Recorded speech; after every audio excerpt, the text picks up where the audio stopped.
So I've got a very, very interesting question, and it is something that I have been thinking a lot about. So here's a question.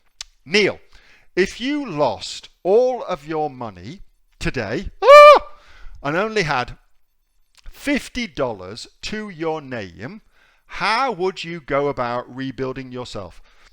Well, I will tell you right now that I have lost all of my money twice, actually.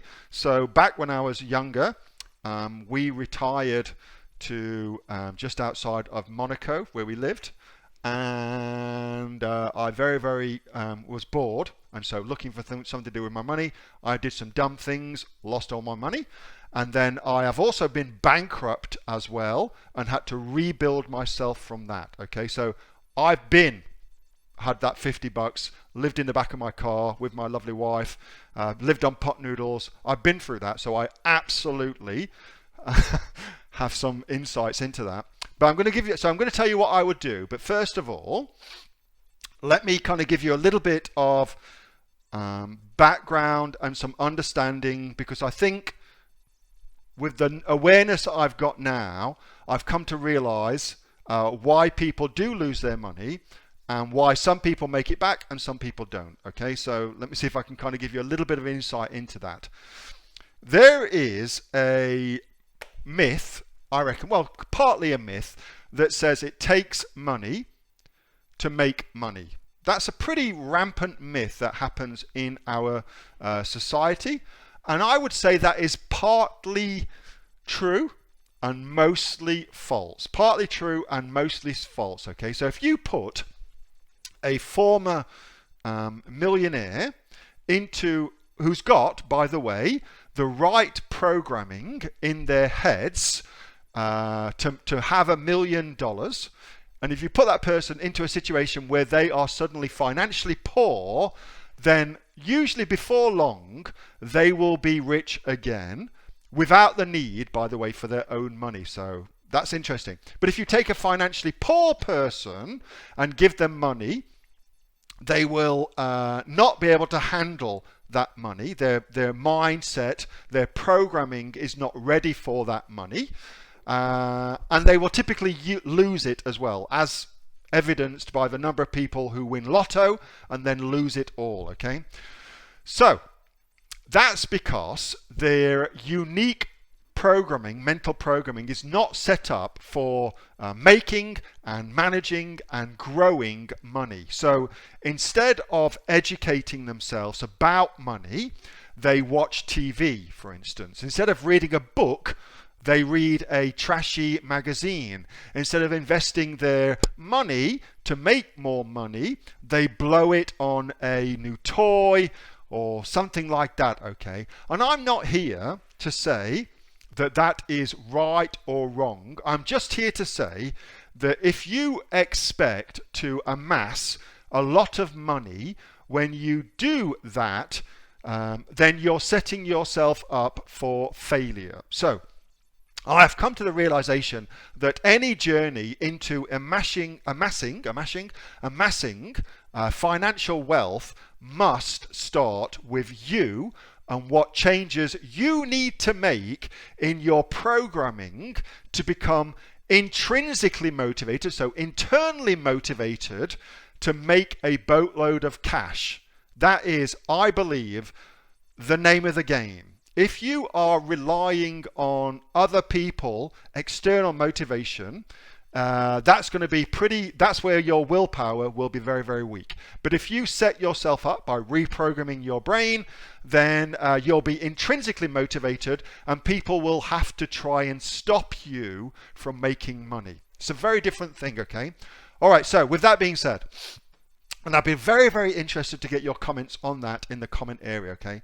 With that being said, if right now you took away all my money and gave me $50, what would I do? So I believe there's a big opportunity right now in approaching companies that are not selling their products on Amazon and getting them to get their products onto Amazon. So I already do this actually as a consultant. I've got some consulting clients and I've got deals with them, and so I know from my own experience that you don't need any money at all to do these deals. Okay, so I do a deal where I do all the work for them, so no work on their part. I do all the work, and I get, for my trouble, 7% of any sales that get made on Amazon. You got to negotiate all this shit, of course, which comes back to money psychology.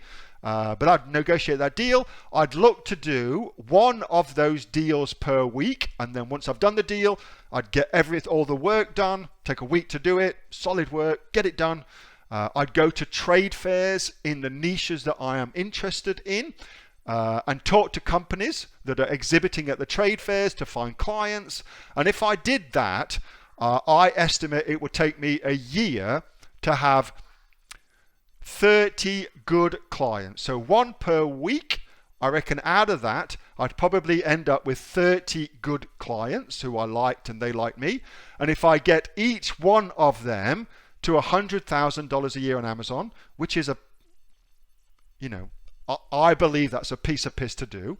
If I get each one of them to $100,000 a year on Amazon, I'd have 30 clients by 7% of 100,000, which is 7,000, which would be $210,000 per year recurring income for myself. I would then use that money, so I'd reinvest that money, not go and buy toys and stuff like that, reinvest that money to start my own private label Amazon business, and I would outsource all the boring, repetitive things in my clients' businesses so I could free up more of my time for private label, which is much, much more profitable, of course. And I reckon if I did that, within 3 years, I'd be a multimillionaire again. That's what I would do if I only had $50 to my name.